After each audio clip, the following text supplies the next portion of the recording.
Cześć, Bartek Śliwa z tej strony. Witam Was w kolejnym odcinku podcastu UWIC Talks, w którym łączymy technologię z biznesem.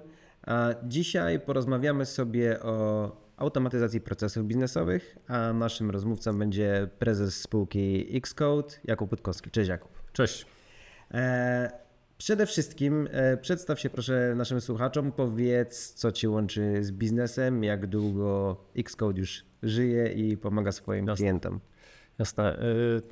Więc o mnie. Jestem inżynierem, programistą i z tego zrodziła się nasza firma. Programowaniem, jakbyśmy policzyli od pierwszej zarobionej kasy, zajmuję się 31 lat. To było dość wcześnie zacząłem. I teraz tak, Xcode istnieje 16 lat, jest kontynuacją mojej tak naprawdę działalności wcześniejszej, takiej freelancerskiej bardziej, a już od chyba dokładnie 12 lat jesteśmy w grupie UWIC. I zajmujemy się tak naprawdę oprogramowaniem, tworzeniem oprogramowania dla przeróżnych branż. I teraz odpowiadając, co mnie łączy z biznesem? Łączy mnie to, że tworzę oprogramowanie, tak, dla biznesu, dla różnego biznesu. Dla naprawdę już dziś chyba ciężko mi znaleźć branżę, w której czegoś nie robiliśmy, jakiegoś systemu. Okej. Dziś będziemy sobie odczarowywać tak zwane RPA. No i właśnie, już nawet przed programem rozmawialiśmy o tym, że Robotic Process Automation często jest mylnie kojarzony z jakimś sztabem robotów jeżdżących, wykonujących różne dziwne prace, a okazuje się, że wcale tak nie jest, że mówimy tutaj ponownie o kawałku oprogramowania, który właśnie co robi? Co robi? To może jakby wersja polska tej nazwy bardziej przybliża, automatyzacja procesów biznesowych. To biznesowych jest tu kluczem, a gdzie tłumaczymy to klientom, to są rzeczywiście roboty programowe, jest to oprogramowanie, które możemy postawić na naszym końcówce, na naszym komputerze lub gdzieś tam na serwerze nawet może sobie pracować, które tak naprawdę wykonuje czynności za człowieka na komputerze, czyli przejmuje, tak w uproszczeniu, chociaż to nie do końca jest tylko tak, ale w uproszczeniu dla osób biznesowych przejmuje myszkę i klawiaturę użytkownika i klika za tego użytkownika. I de facto jakby takim celem, największym celem tych robotów jest to, że wykonuje powtarzalne czynności za człowieka. To jest takie żmudne, tak, które po prostu zajmują czas bez sensu. Co albo jakie wyzwania pojawiają się w firmach i być może jakie branże dominują w obszarze RPA, co implikuje użycie właśnie tych robotów automatyzujących? No więc tak, jeżeli chodzi o branżę, to tak naprawdę branże nie są jakimś limitem, tak? Czyli roboty, te automaty nie są tylko do jakiejś konkretnej branży. Na pewno potrzebne jest pewne środowisko, czyli jeżeli mamy dużą firmę, która ma rozproszone systemy, jest to firma z dużą historią, często te systemy nie są zintegrowane. Dodatkowo ta firma ma bardzo dużo kontrahentów, z którymi współpracuje, wymieniając z nimi dużo danych, często nie tylko po prostu te dane i nie jesteśmy zintegrowani z systemami kontrahentów, tak?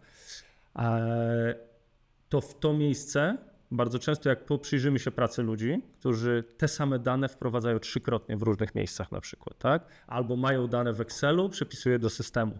Albo kontrahent wystawia nam jakiś system, w którym mamy rejestrować zamówienia, które de facto zamówienia my mamy już w swoim systemie, bo wynikają z naszego procesu produkcji. Wówczas nie musimy tego robić ręcznie, tam stawiamy właśnie robota, który jeżeli już ma dane, ma jakiś trigger do działania, czyli pojawiły się nowe dane, przyszedł mail lub pojawił się jakiś plik, to ja go biorę, to robot go bierze, obrabia i rejestruje to na przykład w systemie kontrahenta, tak? I my już nie musimy się tam logować. Mamy taki standardowy przykład, to jest, znaczy dwie branże dominują, tak? Obecnie u nas, to jest logistyka i energetyka, jeżeli chodzi o robotyzację. To te dwie branże spełniają te właśnie cechy, o których powiedziałem. Mamy taki produkt sztandarowy w energetyce, który powstał tylko dlatego, że zmieniła się trochę sytuacja, weszły ustawy, które uwolniły rynek energetyczny i narzuciły na dystrybutorów energii konieczność wystawienia tak zwanej platformy wymiany informacji. I co się stało? Każdy dystrybutor uruchomił postępowanie i powstało 13 różnych platform w Polsce. I teraz sprzedawca energii, żeby realizować swoje procesy, musiał się logować do 13 różnych systemów. każdy sprzedawca w Polsce, który chciał działać na terenie całej Polski. I to rozwiązanie stworzyliśmy już ponad 12 lat temu. I od tamtej pory praktycznie ponad połowa procesów, chociażby zmiany sprzedawcy i podobnych tego typu w energii elektrycznej przechodzi przez nasze roboty w Polsce już od ponad 12 lat. I nadal ta sytuacja nie została uporządkowana i nadal nasze roboty są potrzebne. Tak? I to jest taki sztandarowy przykład, czyli mamy firmę, która żeby współpracować ze swoimi kontrahentami, nazwijmy to tak, z którymi musi współpracować, bo od nich coś pobiera czy dostarcza, loguje się do ich systemów i pracuje poprzez interfejs i nie ma możliwości integracji. Tam wchodzą roboty. Okej. Właśnie, wspomniałeś, że RPA w zasadzie jest agnostyczne pod kątem sektora, w którym chcielibyśmy w to wdrażać. Które procesy mogą na tym najbardziej skorzystać?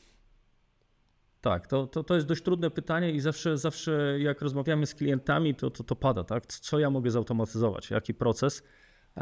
I tutaj potrzebna jest taka trochę analiza, tak? I zazwyczaj my już wiemy, bo zajmujemy się robotyzacją bardzo długo. Szczerze mówiąc, chyba nawet jeszcze skrót RPA nie był modny, albo nawet może nie istniał, jak to robiliśmy. I my już wiemy, o co trochę zapytać, tak? Czyli na przykład wystarczy zapytać, jakie masz punkty styku z zewnętrznym światem w swojej firmie?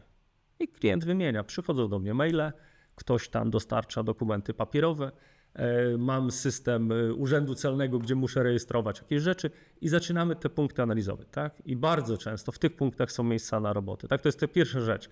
Ale druga rzecz jest też taka, to jest taki mój ulubiony w ogóle przykład, gdzie mieliśmy klienta, który twierdził, że nie, mi są roboty niepotrzebne, ale tak zaczęliśmy go dopytywać i mówię, czego nie lubisz w swojej pracy lub twoi pracownicy, co cię denerwuje, kiedy patrzysz, że twoi ludzie coś robią, jest to bez sensu. A on mówi, no bez sensu jest to, że dostaję 80 rozliczeń dotyczących pewnych parametrów, już nie będę wnikał w branżę, miesięcznie od kontrahentów i ja muszę te rozliczenia sprawdzić, żeby móc poprawnie wystawić fakturę, tak?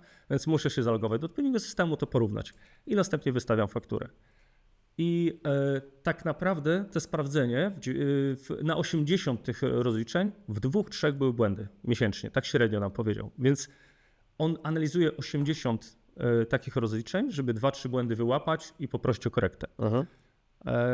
Postawiliśmy mu tam robota, którego wdrożenie zajęło nam dosłownie 2 dni. Od tamtej pory on tych maili nie odbiera, tylko dostaje 2-3 maile z tymi błędnymi. Mało tego, robot wręcz jest w stanie obsłużyć to do samego końca, włącznie z wystawieniem faktury. I teraz, no i zaczęliśmy z tym klientem rozmawiać, ale czy ci się to opłaca, prawda? No bo jednak te roboty zazwyczaj są w modelu subskrypcji. Czy ci się opłaca? Może poszukasz innych procesów. Dość długo klient zwlekał, po roku przyszedł, mówi, bardzo mi się opłaca. I zaczynamy to liczyć, bo najlepiej sobie policzyć, tak? Dany proces, ile człowiek to robi. Okazało się, że to 80 maili, średnio 10 minut na maila człowiekowi zajmowało. Czyli licząc jeszcze przerwę i tak dalej, 2 dniówki człowieka po prostu odjęliśmy, tak? Mógł sobie zajmować się czymś innym. Ten sam klient przyszedł do nas po roku, mówi już 6 dniówek, bo moja firma urosła 3-krotnie. Więc popatrzmy, co się stało. Wdrożyliśmy robota, który ma stały koszt i klient urósł 3-krotnie, a koszt tego akurat procesu jednego, tak, stoi w miejscu. Tak? Czyli to jest też fajny przykład tego, że czasami analizując, gdzie wdrożyć robota, mówimy sobie, nie, to się nie do końca opłaca, tam bo człowiek to zrobi w pół dnia czy dzień, ale popatrzmy na perspektywę kilku lat, gdzie będziemy za 2 lata. Dokładnie. To jest ten przypadek, w którym uwalniamy swój czas, czy czas też naszych pracowników i oni mogą zająć się czymś innym, przez co możemy urosnąć. Ale ciągnąc wątek tego, że powiedziałeś, że klienci często się pytają, jak zacząć, jak możemy to zrobić, no i właśnie jak zacząć? Czy wszędzie jest miejsce na RPA? Jak to zidentyfikować u siebie? Czy zgłaszając się do ciebie, czy do spółki Xcode z prośbą o pomoc, klienci powinni się już jakoś przygotować, czy to zawsze odbywa się właśnie na zasadzie jakiegoś wywiadu z wami? To jest tak, że to się trochę zmieniło w czasie, tak? Bo moda na RPA była, nie wiem, 6-7 lat temu taka dość wybuchła, tak? Dość duża. I wtedy rzeczywiście trzeba było wszystko tłumaczyć klientom, trzeba było ich za rękę prowadzić, szukać, pytać. Teraz my mamy kilka rodzajów klientów. Takich, którzy słyszeli i nie wiedzą i pytają i na przykład proponujemy im audyt. Taki audyt jesteśmy w stanie bardzo szybko zrobić, to jest czasami 2 dni. Zależy od wielkości firmy i od działów, które audytujemy. Po audycie klient dostaje opis procesów, które naszym zdaniem jest sens automatyzować. Jeżeli się da, to próbujemy też określić, ile mniej więcej oszczędności czasowej taki proces da. Drugi rodzaj klientów to są tacy, którzy mówią, próbowaliśmy, nie udało się. Niestety jest tego dużo takich przypadków, bo tutaj jakby mogę dobrze doradzić, żeby technologia to jest jedno, ale kto ją wdraża i jak wdraża to jest drugie. Czyli czy firma ma doświadczenie w automatyzacji, bo partnerów technologii RPA jest bardzo dużo, ale niektórzy z nich mają za sobą jedno wdrożenie albo żadnego.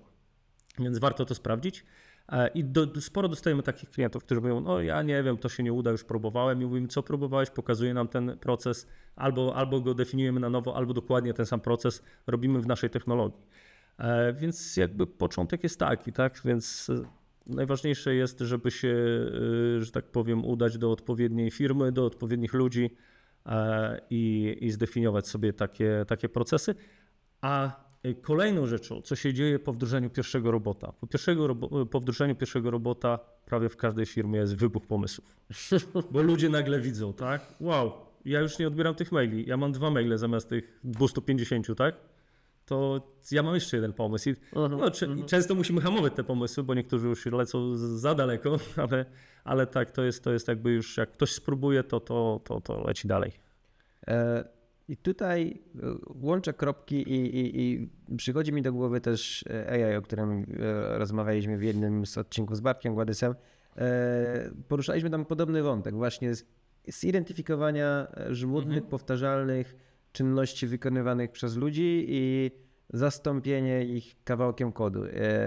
Czy w RPA też stosuje się sztuczną inteligencję? Tak, stosuje się. Tu w ogóle od razu powiem, że odcinek mi się bardzo podobał, oglądałem. Bartek bardzo ładnie sprowadził na ziemię AI, czyli nie opowiadał marketingowo o tych cudach, o których często się teraz słyszy. Tak, używamy jak najbardziej. Chociażby przykład taki najprostszy, to jest OCR-owanie dokumentów, faktur i tak dalej. OCR-owanie, czyli czytanie. Czyli sczytywanie, skanowanie dokumentów po to, żeby pobrać z nich dane i coś z nimi zrobić, tak? To teraz narzędzia do OCR-owania, to nie jest AI oczywiście, ale bardzo często one wykorzystują do rozpoznawania elementów na dokumencie już modele sztucznej inteligencji. I teraz jakbyśmy sobie zdefiniowali różnicę, bo to często ludzie mylą, albo na przykład mówią, ja nie chcę RPA, bo ja AI wdrażam. To trochę mylne, nie? To tak jakbyśmy powiedzieli, ja mam mózg, po co mi ręce i nogi, prawda? Sztuczna inteligencja bazuje na danych, musi mieć odpowiedni zasób danych, znaczy nie chcę się wypowiadać o sztucznej inteligencji, mówi o tym Bartek bardzo fajnie, warto posłuchać, ja o tym nie będę mówił, tylko powiem krótko różnicę. Bazuje na danych, jest w stanie zrobić jakieś predykcje, jest w stanie podjąć decyzję, jest w stanie wskazać pewne rozwiązania,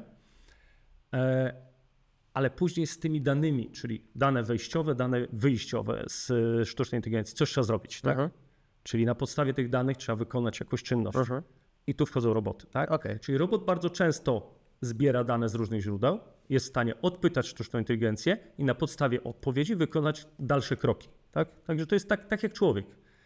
Ja bym wręcz powiedział, bo to bardzo, bardzo fajne stwierdzenie, gdzieś tam przeczytałem jakiś czas temu, chyba mogę zacytować, chociaż autora nie pamiętam, że sztuczna inteligencja nie zastąpi ludzi, ale ludzie wykorzystujący sztuczną inteligencję zastąpią tych, którzy nie będą jej wykorzystywali. Więc i to jest podobnie z robotami, tak? Że samo RPA fajnie zautomatyzuje, zastąpi, ale jeżeli połączymy, no to mamy tą wartość dodaną jeszcze gdzieś tam z tą decyzją podjętą.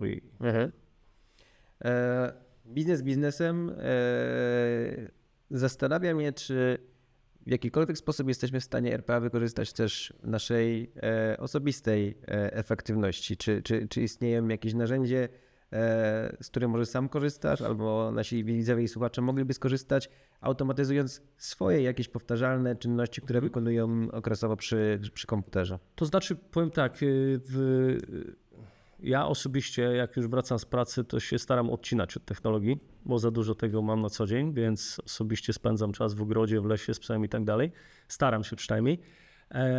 Ale tak, mogę podać przykład z czasów naszej pandemii, gdzie robot rezerwował mi miejsce w sklepie internetowym, gdzie była kolejka tygodniowa, żeby zamówić sobie jedzenie. Tak?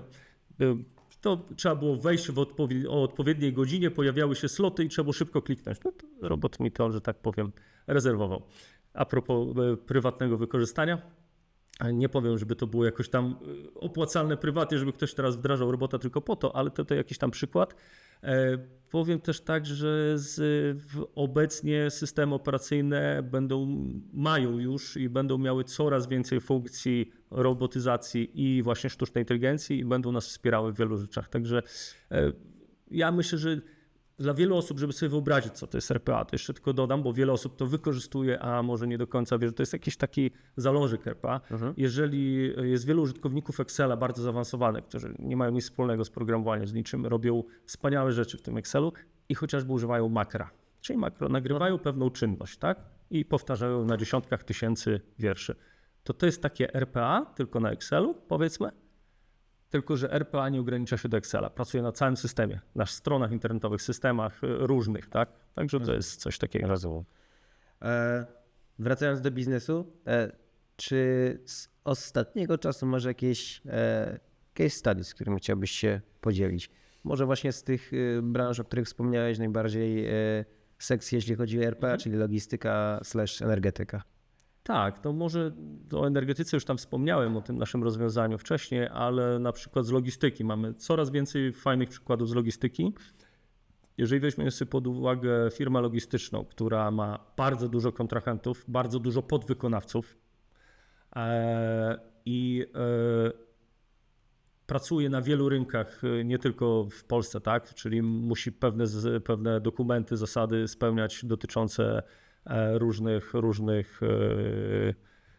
różnych ustaw krajów i tak dalej, to jest firma, to w logistyce mamy ten problem, że jeżeli jest tych kontrahentów setki, to my odpowiadamy za podwykonawców właśnie, bo chodzi o podwykonawców. Odpowiadamy za swoich podwykonawców. W tym momencie to po stronie takiej firmy, która to spina z całości, na przykład jest weryfikowanie, czy oni są we wszelkich rejestrach państwowych. Mamy tych rejestrów mnóstwo. Ja nawet właśnie dzięki swojej pracy nudnej, niby programistycznej, tak, dowiedziałem się, jakie w ogóle o niektórych rejestrach. Tak. Na przykład są usługi, które żeby je świadczyć, musimy mieć pewność, że nasz klient jest zarejestrowany w rejestrze podmiotów pełniących działalność leczniczą. Nie możesz tam czegoś zrobić dla tego klienta, jeżeli on tam nie jest. No więc firma, która świadczy takie usługi, musi za każdym razem, kiedy przychodzi nowy klient, go zweryfikować. No to robi automat. To nie ma sensu się logować na jakąś stronę państwową. Tak naprawdę obsługujemy w tej chwili chyba z 7 czy 8 rejestrów państwowych i tutaj nawet swoim klientom, czy też potencjalnym, którzy może nas będą słuchali, oferujemy taki proof of concept, gdzie mówimy daj nam Excela z NIP-ami, z regonami swoich klientów, a my ci pokażemy, jak nasz robot ściągnie ci dane z wszystkich rejestrów rządowych. I poweryfikuje ci, czy ktoś jest na rejestrze dłużników, czy ktoś jest na białej liście, na czarnej liście. Wszystko ci dostarczymy i de facto to może się też dziać, to się dzieje, tak? To właśnie teraz jak mówisz o case study, to mogę nawet wymienić firmę, jest to firma ACP i teraz dla nich zrobiliśmy pełną weryfikację nowych klientów we wszystkich rejestrach, włącznie z automatycznym zarejestrowaniem na końcu tego klienta w systemie, więc tego w ogóle ludzie nie dotykają. Tak? Jeżeli wpadają w formularze z nowymi klientami, to jest automatycznie weryfikowane, rejestrowane w systemie. Brzmi jak sporo zaoszczędzonej kasy. Sporo. Właśnie i oprócz pieniędzy, rzecz jasna, czy mieliście jakieś mierzalne rezultaty wdrożenia waszego RPA? Mogę powiedzieć i chyba nawet mogę wymienić firmę, bo to oni sami na konferencji jednej przedstawiali. Była konferencja hiperautomatyzacji, gdzie nasz klient PGE Obrót, Polska Grupa Energetyczna, na jednym ze slajdów pokazał, że oszczędza, tam chyba było 28 etatów dzięki zastosowaniu robotów i tu znowu, gdyby ta firma miała powiedzmy zintegrowane systemy, prawdopodobnie te roboty by nie były potrzebne. W momencie, kiedy z powodów historycznych pewne systemy nie są zintegrowane, praca była powielana. Wstawiliśmy w to miejsce roboty, w tym momencie obsługa żmudna obsługa umów stała się prosta, klient rejestruje w jednym systemie, wszystko dalej dzieje się automatycznie. Czyli można postawić tezę, że w niektórych przypadkach zintegrowanie istniejących systemów bywa bardziej kosztowne niż zastosowanie procesów RPA? Inaczej, jest bardziej kosztowne, tak, czasami niemożliwe ze względów choćby współpracy z dostawcami, czasami tak jest, czasami niemożliwe ze względu, że to nie jest nasz system, tylko jest system wystawiony przez kontrahenta, ale szczerze mówiąc, jeżeli jest możliwość, to ja polecam zintegrować systemy niż stawiać RPA, bo jest to bardziej stabilna sytuacja, tak, bo mamy pewien moduł integracyjny, który powiedzmy utrzymujemy go, on powoduje, że jest wymiana danych. RPA jest trochę czułe, to też od razu muszę wskazać, żeby wszyscy byli świadomi, jeżeli robota nauczymy wykonać jakąś czynność, chociażby przepisywać z systemu A do B, a system B będzie miał upgrade i zmieni mu się układ pól, to robot niestety powie, nie widzę tego pola, które tu było zawsze, tak? I musimy go de facto, może nie to, że na nowo wdrożyć, ale mu pewne rzeczy nauczyć go na nowo, tak? Że teraz NIP nie jest tu, a jest na drugiej zakładce i on sobie poradzi, ale musimy go na nowo nauczyć, tak? Czyli mamy takiego powiedzmy pracownika, który się nie domyśli, że dane pole zostało przerzucone na inną zakładkę. Okej, zastanawiam się znowu, bo przez analogię do AI jesteśmy w stanie zredukować liczbę błędów popełnianych przez, mówiąc wprost, czynnik ludzki na powtarzalnych operacjach, tak? Tak, tym się różni też, jak już wspominasz AI. AI ma prawo się mylić, Bartek to fajnie przedstawił. Robot nie ma prawa się mylić, bo robot robi rzeczy powtarzalne, tak? Więc on powtarza je miliony razy, to jest dla niego naturalne środowisko. Nudna, żmudna praca. On to po prostu powtarza 24 na dobę, będzie to robił, nie ma problemu, nie pomyli się nigdy, nie pomyli pola, tak dalej. Mamy taki przykład, wdrażaliśmy dla jednej z firm obsługę mandatów na francuskiej stronie policji. Francuska strona policji nie ma wersji angielskiej. Więc było trochę problematyczne, żeby pracownicy tej firmy znali język francuski, więc się mylili, tak? Co gdzie wstawiają. I chociaż przypadków było niewiele, robot nie rozwiązał problemu czasu pracownika, ale rozwiązał problem błędów. Po prostu jak nauczyliśmy robota, że tu jest PESEL, a tu jest numer dowodu i tak dalej, to robot już to robił bezbłędnie. Czyli no jakby nie było tej bariery, że jakby język jest problemem, tak? Tutaj błędy robota wynikają z tego, że coś się w środowisku zmieniło, ale to nie są błędy, to jest to, że musimy go na nowo nauczyć, tak? Okej. Ciągnąc ten wątek, zastanawiam się, czy możemy w kontekście RPA mówić też o skalowalności tych robotów, które już stworzyliśmy. Jeśli tak, to rozwiń proszę temat. Skalowalność, no to przykład dałem już chociażby tej firmy, która urosła, tak, i nasz robot po prostu niezauważalnie, nawet nikt nie zauważył, że on robi więcej, bo dla niego to było minuta więcej, tak? A skalowalność jest oczywista, dlatego że robot może pracować 24 godziny. Na przykład nasze rozwiązanie, tak? Buzz Automation, którego jesteśmy autorem, tutaj też jesteśmy jakby z tego trochę dumni, że do tego RPA dołożyliśmy swój kamyk, że zrobiliśmy własne narzędzia. Jest sprzedawany w modelu subskrypcyjnym, więc płacisz określoną kwotę za robota miesięcznie. Niezależnie od tego, jak bardzo ile pracujemy. Nieważne. I teraz najlepiej go eksploatować maksymalnie. Tak? Mamy już klientów, którzy używają oczywiście 2-3 robotów, ale zazwyczaj jeden robot naprawdę trzeba dużo procesów mu znaleźć, żeby zająć go 24 na dobę. I teraz jeżeli ten robot dla przykładu ma tam odebrać kilkaset nawet maili dziennie, to on będzie pracował kilka minut i coś z nimi zrobić, tak? Pozostały czas on odpoczywa de facto, więc jeżeli tak jak pracownika chcemy mu dać więcej pracy, on nie będzie marudził na więcej pracy, on ją po prostu wykona. Więc skalowalność jest oczywista i tak naprawdę to, że idziemy do klienta, robimy mu jeden proces, on otwiera oczy, mówi, wow, ja takich rzeczy mam mnóstwo dookoła, tak? Tylko czeka, chce uwierzyć, często chce uwierzyć w ten pierwszy proces. I też tylko ważną rzeczą jest to, że jak wygląda wdrażanie robotów. Bo to też ma pewien wpływ później na skalowalność, bo klient musi najpierw zobaczyć, że wdrożyliśmy, że on działa i że rzeczywiście przynosi oszczędności. Wdrożenie robota, można powiedzieć, jest czasami takim nawet największym kosztem, bo my musimy konsultant, który wdraża te roboty, musi go skonfigurować tak, żeby realizował te procesy. I nauczenie robota tego to jest kwestia jakby skonfigurowania przepływu tego procesu. Tak? I teraz jeżeli klient musi zdawać sobie sprawę, że jeżeli my wdrażamy robota i go uczymy czegoś, to pewnych wyjątków nie obsłużymy na początku. Na pewno jakieś wyjątki się pojawią. Wtedy trzeba podjąć decyzję, czy my chcemy, żeby robot te wyjątki obsługiwał, czy to jest raz w miesiącu wyjątek, więc nie ma sensu, niech on lepiej odłoży na bok, człowiek się tym zajmie.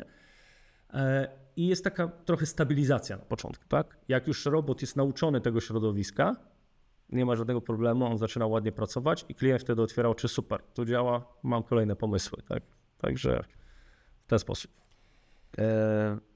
Znowu atakując skalę troszkę z innej strony, padły dwie duże nazwy, DPD, PGE. Dla kogo jest RPA? Czy MŚP również może na tym zyskać, czy to nie ten poziom? Tak, jak najbardziej. Tu tak naprawdę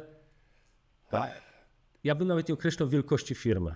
To zależy od środowiska, w którym pracujemy. Bo ja mogę sobie wyobrazić firmę jednoosobową, gdzie człowiek bardzo dużo pracuje, loguje się do zewnętrznych systemów i załóżmy, że opiera się nawet o swój własny Excel. Bardzo dużo firm jest prowadzonych na Excelu i to jest to jest bardzo fajne narzędzie, w którym możemy dużo zrobić, ale z tego Excela te dane co chwilę gdzieś wpisuję do jednego rejestru, do drugiego, musi wykonać jakieś pracę, może to zrobić robot, nie ma problemu i on nie musi zatrudniać kolejnej osoby, mówi mam dość tej powtarzalnej pracy, tylko użyję do tego robota, tak? Także ja nie widzę żadnych ograniczeń, tak? Naprawdę mamy wdrożenia też i w małych firmach, te przykłady akurat podałem, bo to są takie nośne trochę i nie mamy jakieś tam case study, ale to ja nie widzę żadnych ograniczeń. Tak? Wszędzie tam, gdzie mamy jakąś powtarzalną pracę, skala biznesu troszeczkę nam definiuje. Tak? Bo jeżeli ktoś mi powie, że mam 10 razy w miesiącu, muszę coś zrobić z jakimś dokumentem, to mu powie, bez sensu.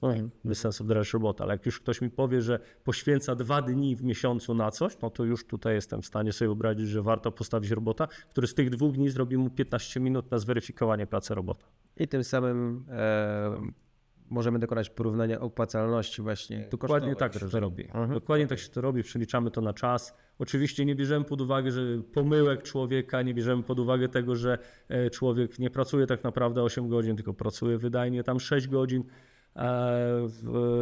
Więc ale porównujemy to do takiego czasu pracy człowieka i wtedy szukamy gdzieś tam opłacalności. Okej. Lubisz futurologię? Tak. To powróżymy troszkę teraz z fusów, bo chciałem cię zapytać o to, dokąd zmierzamy z RPA w kontekście efektywności osobistej. Wspomniałeś, że systemy operacyjne pewnie za chwilkę będą mocno wspierać właśnie taką automatyzację. A jak to będzie w biznesie? Tak, i to ja często jak patrzę w przyszłość, to cofam się w przeszłość najpierw, tak?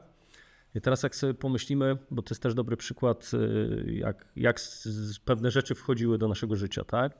Jeżeli sobie wyobrazimy rok 98, kiedy Google wyszedł na świat, wyszukiwarka, powiedzmy, że załóżmy, że te 20 kilka lat temu stała się już jakby normalną rzeczą, że coś wyszukujemy w sieci w łatwy sposób.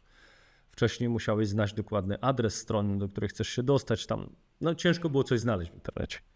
I teraz wyobraźmy sobie firmę, która nie używała takiej wyszukiwarki i uparła się w tym 2000 roku, że po co mi jest wyszukiwarka, ja mam encyklopedię, jak to też są te napisy na koszulkach, mam żonę, po co mi Google, tak?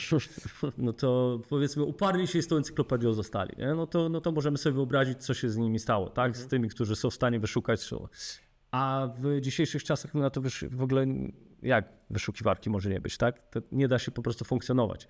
Jak porównamy sobie wydajność pracowników w 2000 roku, a dziś te same osoby na tych samych stanowiskach, o podobnych stanowiskach robią 10 razy więcej rzeczy.